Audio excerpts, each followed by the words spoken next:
Hey, Cruize, how much do you actually really need for a house deposit these days?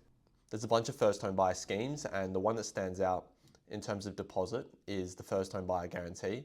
It actually allows you to get into the market with just 5% and also avoid lender's mortgage insurance, which is huge. Another question I get asked all the time is, can you actually buy a house with bad credit? Thing is with bad credit is, yes, you can get a loan. It means that the loan amount is probably going to be reduced due to the fact that you're going to qualify for a worse interest rate. That's just how the loans do it. Interest rate's going to be poorer, meaning that your borrowing capacity is also going to lessen a fair bit. You're probably not going to get a loan with the big banks, but there's a lot of other alternative lenders that specialize in, bankruptcies, bad credit, judgments, and defaults. What do you find the biggest mistakes people make when they're getting a home loan? The biggest would be not coming to a mortgage broker. The bank's not your friend, and as soon as people start realizing that, probably the better. We've got over 300 different products, and the banks only have 5 to 10, right? So your individual bank, if you go into Westpac today, they're going to have 5 to 10 products, and if they're only going to sell you those 5 to 10 products. If you come to a broker, which we're free, we've got access to over 40 different banks and lenders. So your options from 5 to 10 have just turned into over 300. So you can find a more tailored option that suits you. Do you find that people need pre-approval before house hunting? And is that going to be a benefit to them if they were to get in that position? The short answer is no, but there's nuance to it. It's highly recommended that you get pre-approval. It just shows to real estate agents like yourself and vendors, sellers, that you're a serious buyer.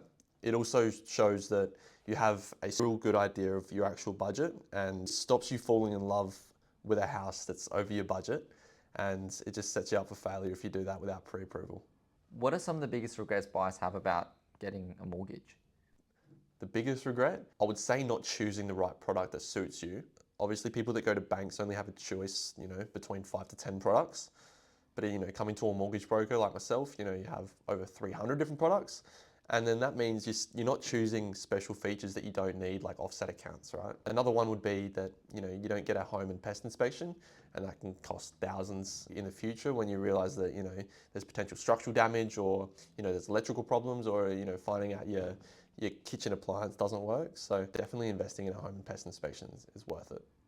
How much income do you actually need in order to afford a property? As a general guide, I would say 4 to 6 times your income. So that's 4 to 6 times you and your partner's combined income if you're going to be purchasing with a partner. It depends on whether you're buying an investment property or you're buying a owner-occupied. Because if you're buying an investment property, you're going to be able to afford a little bit more in terms of your borrowing capacity, because you're going to be getting that rental income that boosts that borrowing capacity. But it also depends on what bank you go to. So different rates will mean that you can afford more or less depending on the rate. So if you go to a bank with lower rate, you'll service for a higher amount, compared to a bank with a higher rate, you'll service for a lower amount. Different banks have different HEMs as well. So whether they count your living expenses as higher or lower, some banks are more conservative than others. So choosing the right bank is also important. What are the best government grants and schemes that first homeowners can get in today's marketplace? I'd say there's 4 main ones. So you got the first homeowner grant, which everybody knows about, the 15K that the government will just give you. You got the first home guarantee, which means you can get in with a 5% deposit, but get all the benefits like paying a 20% deposit, so you avoid lender's mortgage insurance. And you get stamp duty exemption, which means you can save completely on stamp duty in South Australia at least. And they actually just recently removed the property price cap for the stamp duty exemption, meaning it doesn't matter the property price, you can still get full stamp duty exemption. You've also got the First Home Super Saver Scheme, which I won't go into too much detail, but it's definitely worth taking a look at or asking a broker. It just means that you can put additional money into your super per year, and then you can withdraw that after a while and use that as a home deposit. And it's taxed at a lower rate than your income bracket. The last one is a security guarantor, which I know is not a first home buyer grant or a scheme, but it is so important because I cannot recommend it enough. If you're in a good enough financial situation where your parents own a home with high equity, meaning they don't have much to pay off, then you can really get into the market really easily with even as little as a 0% deposit. So it's really worth looking into. What's the best way to structure a home loan? It really depends on your situation. Variable or fixed depends on how you view the market conditions, whether you believe the interest rates will rise, whether you believe they'll fall, whether you believe they'll stay the same. You can do a split loan where you're hedging your bets on both, so you got a variable and a fixed portion.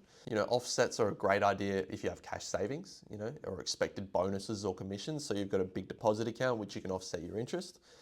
If you're not expecting or you're just living off PayYG, then it's probably not a good idea to have an offset account. But the company I work for, Gold Finance, they actually have a better system than an offset account, and it's just using a home equity loan. But a lot of people don't know about this. A question I get asked all the time is, can you use your parents' equity to buy a first house? Yes, you can. Couldn't recommend it anymore. I've recently had a surge in inquiries regarding family security guarantors. I've had a couple of clients be able to get into the market with only 2K in savings due to their family guarantor, coupled with the first home stamp duty exemption. Do you know if you should go with a big bank or a smaller bank in today's market? Like, what's the big difference? Really depends on your situation again, but at the moment, the bigger banks seem to be being a bit more conservative and their rates are higher than the alternate lenders. So that's an option. People have a misconception regarding smaller lenders, like, what if they steal all my money, or, I can't trust these unknown banks. At the end of the day, they're giving you money. They're not taking money from you. So have all the leverage in that situation. Smaller lenders also tend to have staff in Australia compared to bigger banks, which, offshore most of their processing and credit assessors. So it's a lot easier to get in contact with the smaller lenders.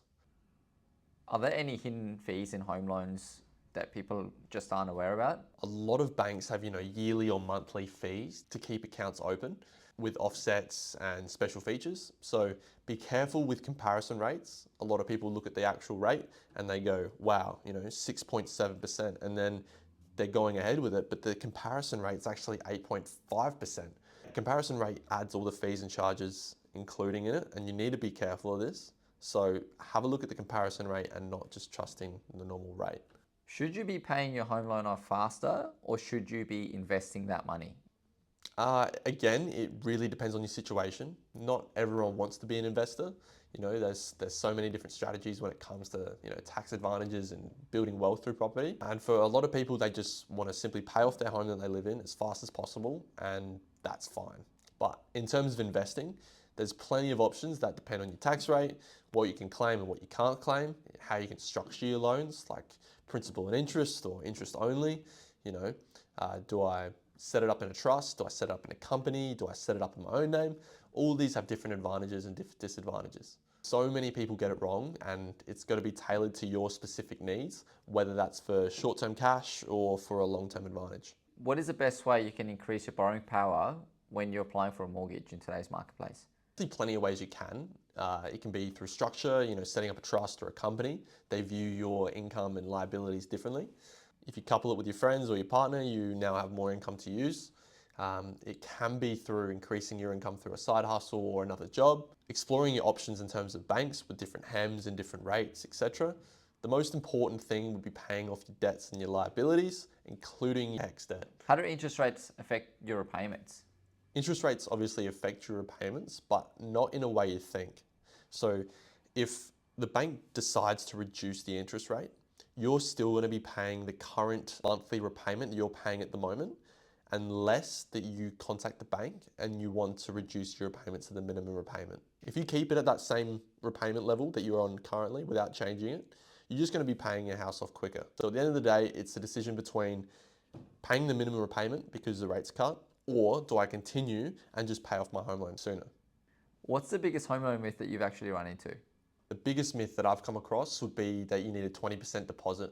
A 20% deposit only gets you, a better rate and allows you to avoid LMI, which, saves thousands, great. But here's the thing, so does the first home guarantee, and it allows you to buy in with 5%, not 20%. You still get all the same bells and whistles, and it saves you a ridiculous amount in a deposit. There's also a family guarantee, literally the exact same perks, but you can potentially get in with a 0% deposit. So that 20% is a complete myth.